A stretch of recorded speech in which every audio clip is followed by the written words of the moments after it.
السلام عليكم يا جماعة.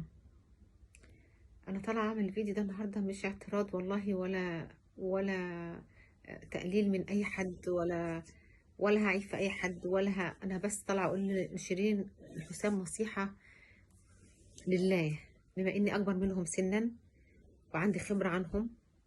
فأنا بقول لهم لو أنا منهم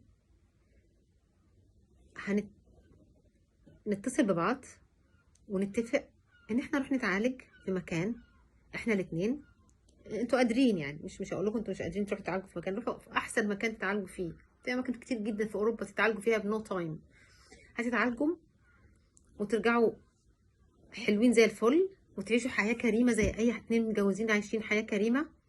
ولا حد هيسمع بيكم، ولا انتوا هتنشروا تنشروا ورقكم على الملأ، والناس كلها تسمع بيكم، والاخر الكلام ده ما يبقاش صحيح. لا الكلام ده صحيح، لا هو خد مني، لا هي خدت مني.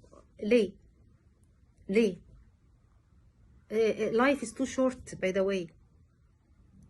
يعني it's not worth it. عيشوا حياتكم طبيعي، روحوا تعالجوا. ايه المشكلة لما تتعالجوا؟ معاكم الفلوس تعالجكم. مش قادرين تتعالجوا وعايزين تكملوا، كملوا، عيشوا مع بعض وكملوا زي ما انتم ماشيين، والحياة تبقى وردي يعني. بس ده هيأثر على المسيرة بتاعتك وعلى مسيرته. فيا ريت يا ريت تاخدي موقف انت وهو، وتقولوا الناس دي كلها مالناش دعوه بيها، انا وهو هنروح نتعالج وفي السر.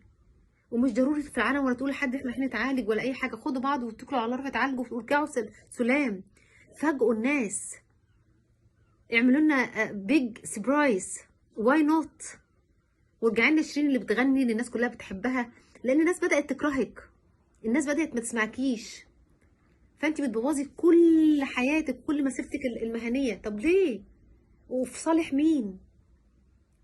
روحي تعالجي انت وهو عشان خاطر بناتك حتى، وارجعي كلمي امك، وارجعي كلمي اخوك. الحياه والله العظيم تو شورت. فدي نصيحه مني لشيرين، يا ريت تسمعيها.